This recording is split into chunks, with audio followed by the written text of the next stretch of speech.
Our history of whaling begins in South Korea, where engravings depicting whaling have been unearthed and estimated to be 5,000 years old. The whalers of this time are thought to have used a technique in which they positioned themselves between the whales and the open ocean and drove the whales to shore in an attempt to beach them. In Scotland, there has been some evidence of whaling during the Stone Age through the uncovering of whale bones. In Orkney, however, there has been more substantial finds, with whale bones being used as building materials and whale mandibles being used as supporting beams for the houses' roofs. During the 11th century, we see the creation of commercial whaling. It all began in the Bay of Biscay, where the people hunted right whales. Right whales unfortunately earned the nickname of the right whales to hunt. This is because they are slow swimming, averaging about 6 miles an hour. In 1753, Aberdeen followed many other Scottish ports and began whaling operations. The whaling operations were made viable by a boom in the price of whale oil. Dundee was a major whaling port in the United Kingdom. By this date, 1861, Dundee's whaling fleet consisted of 8 steamships. The fleet travelled far and wide and even into the Arctic, making first contact with many Arctic inhabitants, befriending and trading with them. In 1863, a Norwegian philanthropist began the modern era of whaling with the invention of harpoon cannon and floating factories. Blue and finback whales were now huntable. In 1884, the last whaling ship was built in Dundee. Her name was Terra Nova. 59 years later, however, the ship sunk off Greenland.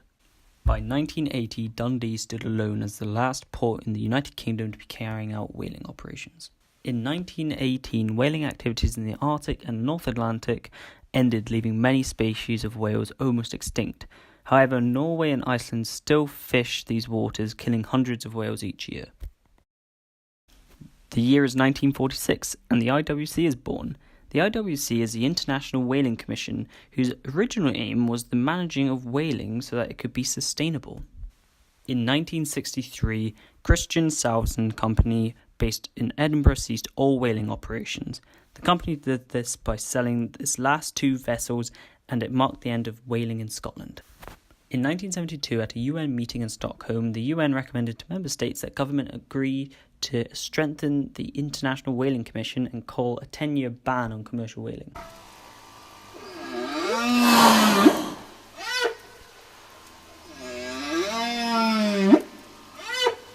In 1986, the International Whaling Commission decided to put in place a whaling ban, which is still in effect today.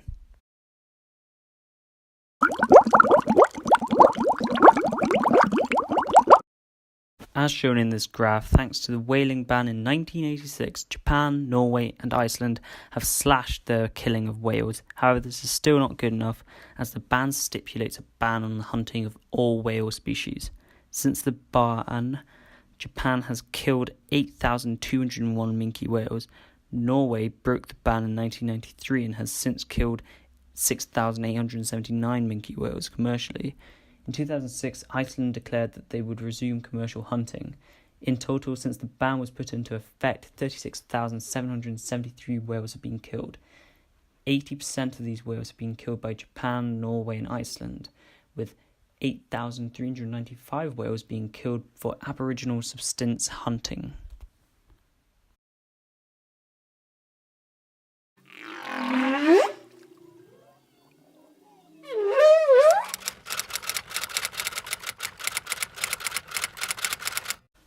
Blubber. Blubber can be used to fuel and make various items such as oil lamps, soaps, munitions, and rocket fuel.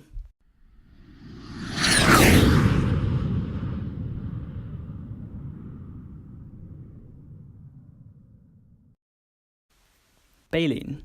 Baleen can be used to create hairbrushes, corsets for the old-fashioned lady, and umbrellas to stay dry.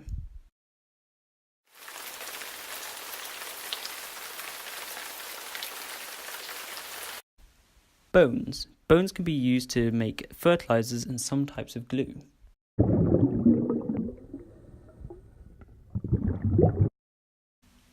Ambergris. Ambergris is quite literally whale vomit, comprised of squid beaks.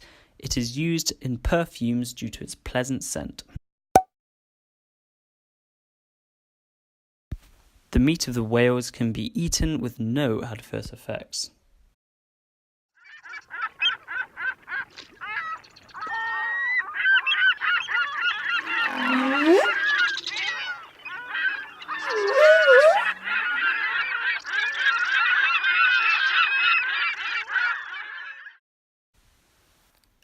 From 2000 to 2016, Japan killed 11,157 whales. From 2000 to 2016, Norway killed 9,710 whales. And from 2000 to 2016, Iceland killed 1,129 whales. Between the three of them, they managed to kill 21,996 whales in 16 years. That's an average of 1,375 whales a year. And this figure doesn't take into account the whales which have been hunted and killed in Aboriginal sustained hunting.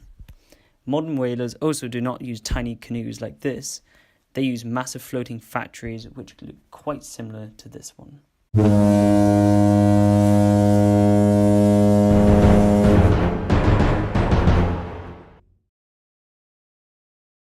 Fun fact, the story of Moby Dick by Herman Melville was loosely based on his own time aboard a whaling ship and inspired by the actual ramming of a ship by a sperm whale.